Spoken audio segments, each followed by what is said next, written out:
모든 복덕까지의 근원이신 석가모니 부처님께 머리 숙여 귀의하나이다.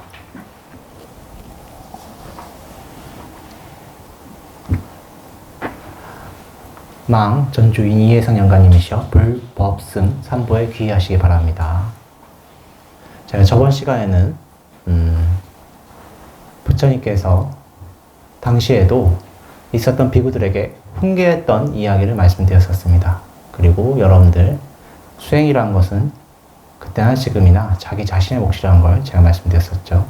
오늘은 부처님께서 당시에 있었던 다른 비구 스님들 이야기에 대해서 말씀드리겠습니다. 자, 나눠드렸죠? 자, 1쪽 같이 읽어보겠습니다. 이와 같이 나는 들었다. 한때 세종께서는 사와띠의 제타숲에 있는 급고덕원에 머물고 계셨다. 그 무렵 어떤 신참 비구가 탁발하여 공양을 마치고 돌아와서 승원에 들어가 무관심한 채로 침묵하며 평온하게 지내고 있었다. 그는 가사를 만드는 시간에도 비구들과 함께 일을 하지 않았다. 그러자 많은 비구들이 세종께 찾아갔다.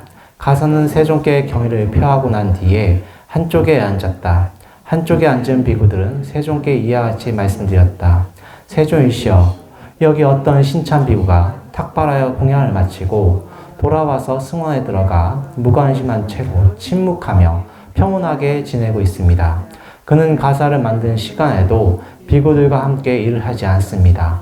세종께서는 어떤 비구를 불러서 말씀하셨다. 오라 비구여, 그대는 내 이름으로 도반이여, 스승께서 그대를 부르십니다. 라고 그 비구를 불러오라. 그렇게 하겠습니다. 세종이시여. 라고 비구는 세종께 대답한 뒤 그 비구에게 다가갔다.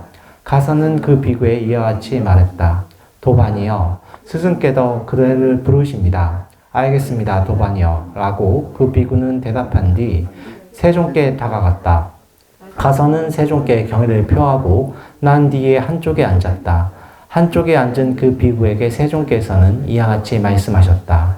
비구여, 그대는 탁발하여 공양을 마치고 돌아와서 승원에 들어가 무관심한 채로 침묵하면서 평온하게 지내고 있으며 가사를 만드는 시간에도 비구들과 함께 일을 하지 않는다는 것이 사실인가?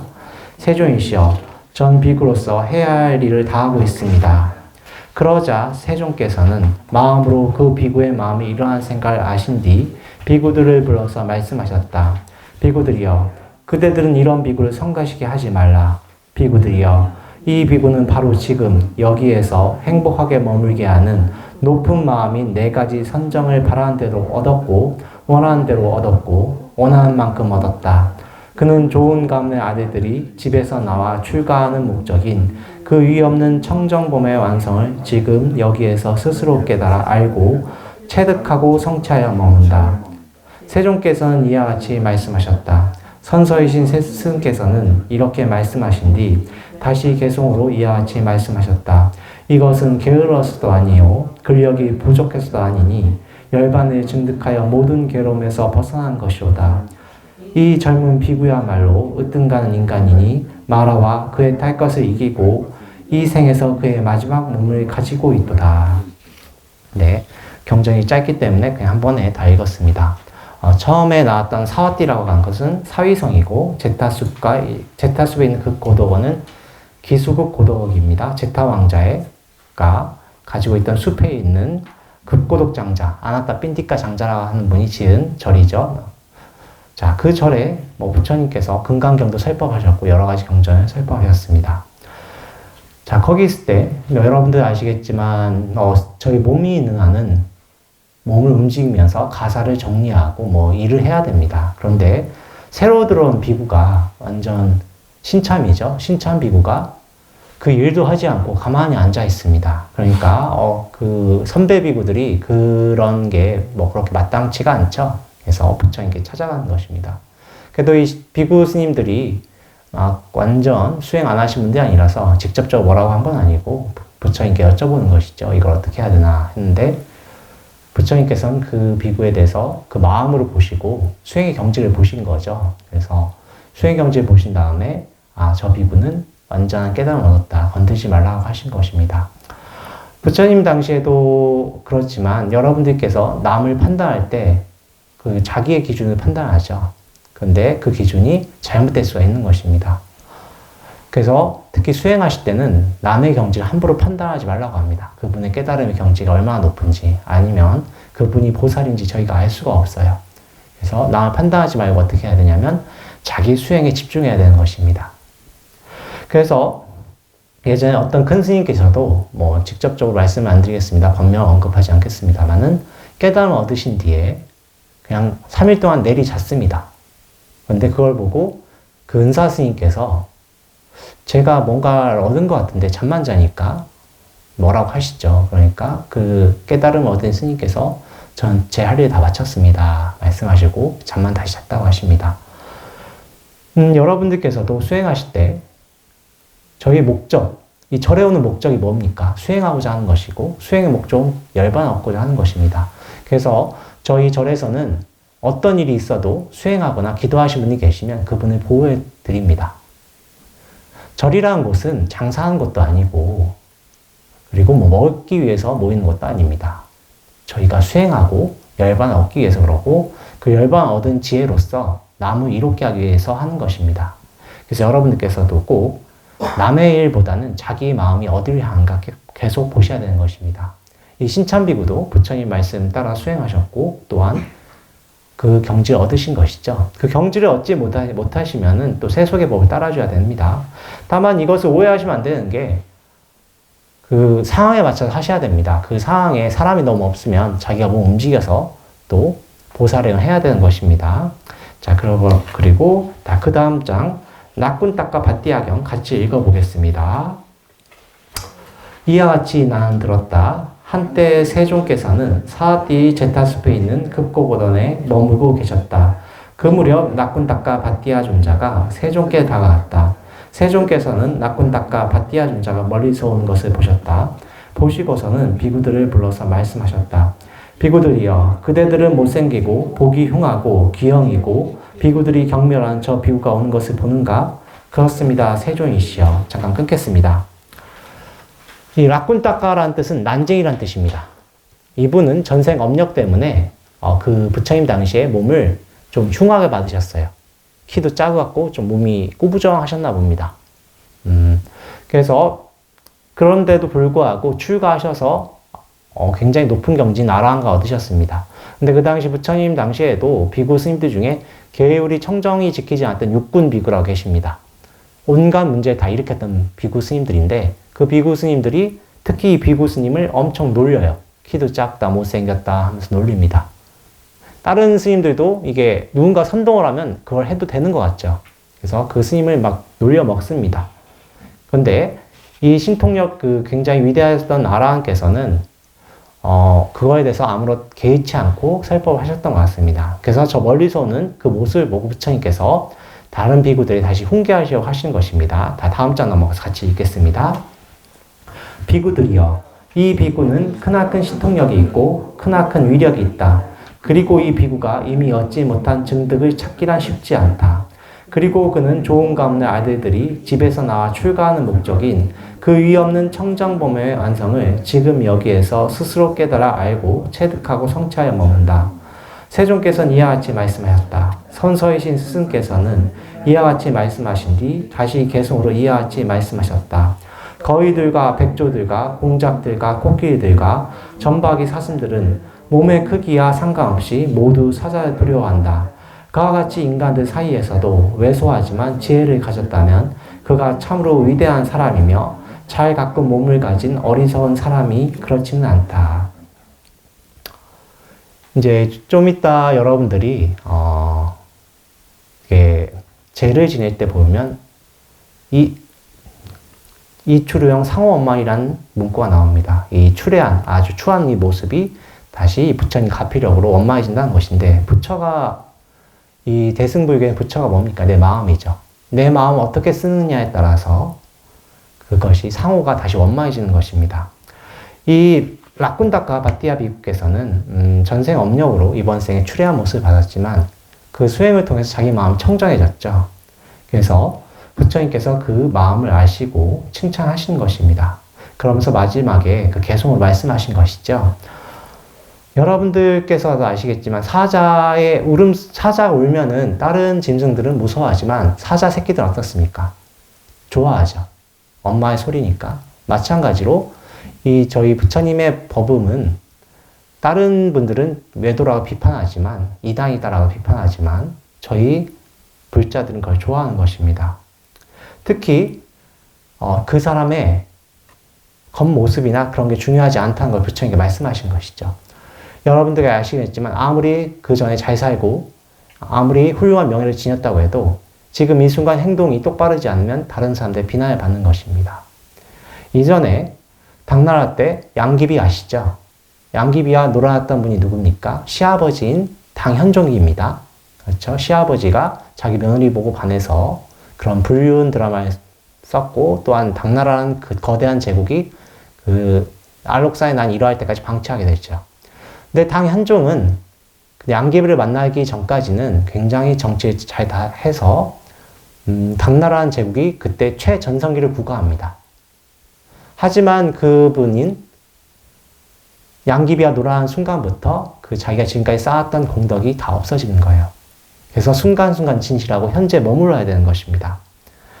이 라쿤다카 바띠아 비구 같은 경우도 난쟁이 비구 같은 경우도 아무리 못생기고 했다고 해도 그것이 전생의 업보라고 해도 지금 이 순간 진실하고 수행하셨기 때문에 이분께서는 지혜를 얻었고 마치 부처님이 말씀하신 것처럼 마치 사자처럼 다른 분들의 존경을 받고 그 사람들이 따랐던 것입니다. 여러분들께서도 지금 이 순간 수행을 해서 진실하셔야 됩니다. 아미타불 관세음보살 하셔가지고 내 마음이 어디 향하나 계속 보셔야 되는 것입니다. 그 전까지 잘했다는 건 중요하지 않아요. 지금 이 순간 진실해야 되는 것입니다. 계속 관세음보살과 아미타불을 놓치지 마십시오. 절에 오시는 것이 발단이 되신 것이 좋고 어떤 이유든 괜찮습니다. 꼭 진실하게 수행하셔야 되는 것입니다. 겉모습으로 사람을 판단하지 마시고 그 사람 행동을 보시고 좋은 것만 취하셔야 됩니다. 그렇게 하시면 여러분들께 이득이 있을 것입니다. 그 다음 난다경 같이 읽겠습니다. 이와 같이 나는 들었다. 한때 세존께서는 외살리의 큰 숲에 있는 중각 강당에 머물고 계셨다. 그 무렵 세존의 이모의 아들인 난다존자가 잘 누르고 잘 펴진 가사를 입고 눈에 화장을 하고 멋진 발을 들고 세존께 찾아갔다. 가서는 세존께 경의를 표하고 난 뒤에 한쪽에 앉았다. 한쪽에 앉은 난다존자에게 세존께서는 이와 같이 말씀하셨다. 난다여, 믿음으로 집을 나와 출가한 그대 같은 선남자가 잘 누르고 잘 펴진 가사를 입고 눈에 화장을 하고 멋진 발을 들고 다니는 것은 참으로 어울리지 않는다. 난다여, 믿음으로 집을 나와 출가한 그대와 같은 비구에게는 숲에 머무는 자가 되고 탁발음식만 수용하는 자가 되고 본소일 이루는 자가 되어 감각적 쾌락을 기대하지 않고 머문 것이 어울린다. 세존께서는 이와 같이 말씀하셨다. 선서이신 스승께서는 이와 같이 말씀하신 뒤 다시 개성으로 이와 같이 말씀하셨다. 언제나 난다가 숲에 머물고 분소를 입고 모르는 사람이 남겨진 음식으로 연명하면서 감각적 쾌락에 무관심한 것을 보게 될까? 그 후에 난다존자는 숲에 머무는 자가 되고 탁발음식만 수용하는 자가 되고 분소를 입은 자가 되어 감각적 쾌락에 무관심하며 머물렀다. 난다존자는 제가 저번에 부처님 생애하면서 말씀 한번 드렸었는데 부처님의 이복 동생이에요. 부처님의 이모라고 하지만 실제로는 양모시죠. 마프라치나 빠나빠띠의 아들입니다. 그래서 실질적으로는 동생이에요. 근데 여기서는 이모라고 표현됐습니다. 원문 봐도 이모라고 나와요. 그런데 이 난다존자는 순다리 난다라고 해서 잘생긴 난다예요. 핸섬 난다입니다. 굉장히 인물이 좋았어요. 그리고 한 번 더 말씀드리지만 자기 의지로 출가한 게 아니에요. 결혼식 하는 와중에 부처님이 찾아오셔가지고 거의 부처님이 강제로 출가를 시킵니다. 강제로 출가시키는데 결혼하는 와중에 자기 부인 놔두고 출가하니까 어때요? 세속의 욕망이 끊어진 채 출가한 게 아니죠. 아시겠지만 도에 관심이 없으면 절에서 머무는 게 지옥과 같습니다. 수행을 하지 않으면 절에 있다는 게 가만히 있지를 못해요. 지옥과 같습니다. 난다존자 그런 거예요. 그래서 부처님이 정말 아주 검소하게 사시고 분소에 옷 얻어입고 밥 빌어먹고 하는 모습이 있는 와중에도 난다존자는 그 와중에도 멋을 부리는 겁니다. 눈에 화장을 했다는 게 뭐예요? 그 인도 분들 보면 여기 눈에 수검댕이 같은 거 칠하죠. 요새 뭐라고 하죠, 그걸? 눈에다가 아이섀도우라고 하죠? 아이섀도우를 한 거예요. 남자가 한 거예요. 예, 한 거고. 그런 다음에 잘 누르고 잘 펴진 가사. 소위 말해서 풀먹이가 빳빳하게 옷을 입은 거예요. 예, 아주 멋을 낸 거죠. 그런데 멋진 바로도 아주 빛나는 바로만. 한 겁니다. 그것도 또 세종께 찾아갔어요. 예. 그러니까 세종께서는 딱 보시고 화를 내신 게 아니에요. 이렇게 잘 타이르신 것입니다. 부처님께서 뭐라고 하셨냐면, 그렇게 해서는 사문으로서 그렇게 해서는 안 된다라고 타이르는 것입니다. 왜냐하면 이게 저희가 옷을 검소하고 그리고 왜 밥을 빌어 먹냐면 저희가 욕심이 너무 많고 세상에 집착이 너무 많기 때문에 검소하게 지내라는 것입니다. 검소한 게 꼭 답은 아닙니다. 답은 아니에요. 제가 예전에도 한번 말씀드렸지만 부처님 당시에 이 분소리를 못 읽는 비구께는 부처님께서 비단을 허락해 주셨습니다. 왜냐하면 알러지가 일어나는 경우가 있지 않습니까? 너무 싸구려 옷감을 입으면 알러지가 일어나는 경우가 있어요. 저희 보사님들 중에서도 좀 다른 얘기지만 숲속에서 머무시는 분이 계세요. 왜냐하면 모기가 물면 퉁퉁 부어가지고 숲속에 계실 수가 없는 분이 계십니다. 그런 분들께는 부처님이 굳이 그렇게 하지 말고 그럼 너는 안에 들어오거라 아니면은 넌 비단옷을 입어라 해서 다양성을 존중해 주십니다. 왜냐하면 이 검소함이라는 것은 수행에 뒷받침이 돼야 되는 것이지 수행에 방해가 되면 안 되는 것입니다. 하지만 대부분의 사람들은 방해가 되지 않게 도리어 거기에 집착하기 때문에 부처님께서 검소하게 말씀하신 것이고 또한 그 당시 사회적인 인도 사회에서는 사문들에 대한 어떤 사람들의 선입견이 있는 거예요. 저희 불교, 한국 불교도 그렇죠. 스님들이 고기를 먹으면 앞에서는 뭐라고 하지 않지만 뒤에서는 다 비판합니다. 비슷한 거예요. 스님들이 외제차 같은 거 타고 다녀도 한국에서는 비판을 하죠. 비슷한 것입니다. 이 난다준자께서 그러신 거예요. 그래서 부처님께서 타이르시는데 난다준자께서는 그래도 부처님이 형님이고 또 정말 세존이시기 때문에 말씀을 들으셔서 그걸 다 없애버리고 다시 쾌락을 여긴 것입니다.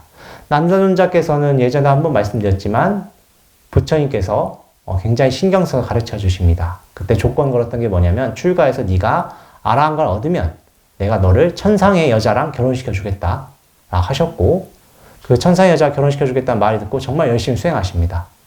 근데 여러분도 아시겠지만 수행하면은 그 마음이 보여요.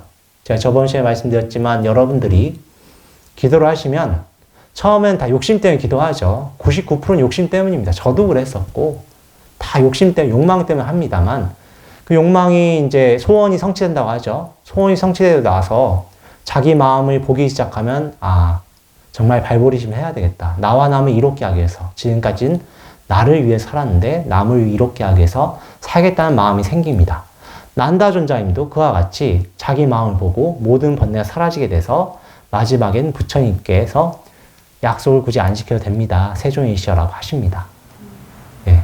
그렇게 해서 난다존자 깨달음을 얻으셨습니다. 여러분들도 지금 이 순간은 중요하지 않아요. 그걸 참여하고 바꾸면 됩니다.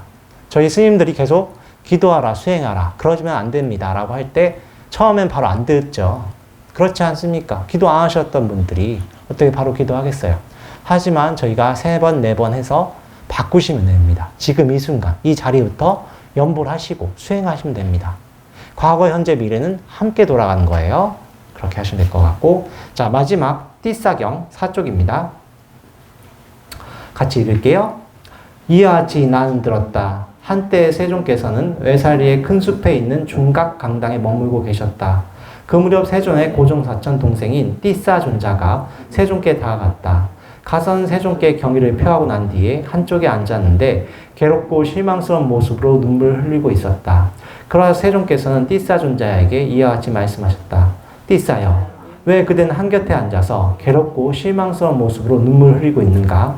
세존이시여, 도반들이 저에게 사방에서 아주 심한 말로 야유를 퍼부으며 비난하기 때문입니다.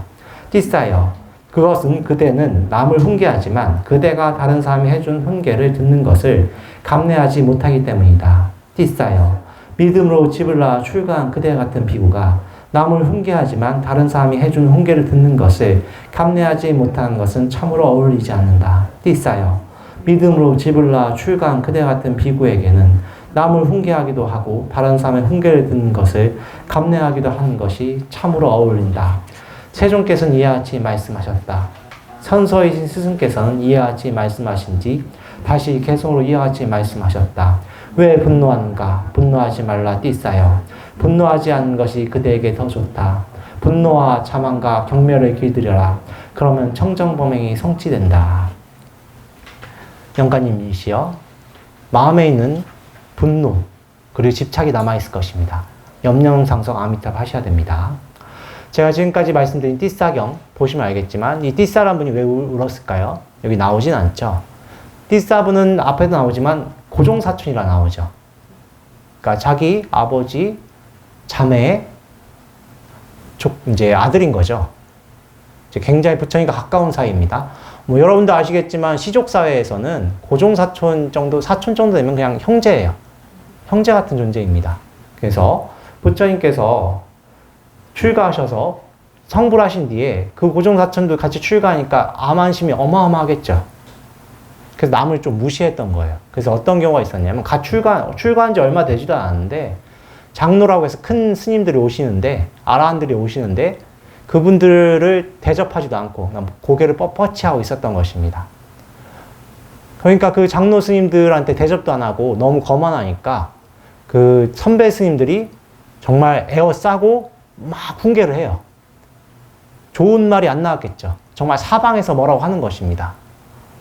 그러니까 자기 딴에는 그 앞에서는 그 거만함이 있으니까 울을 수가 없죠. 부처님 찾아와서 그 앞에서 부처님께 약간 그 고자질 비슷하게 한 거예요. 그러니까 부처님이 그 마음을 읽으시고 이제 그 거만함을 버려야 된다고 훈계하신 것입니다.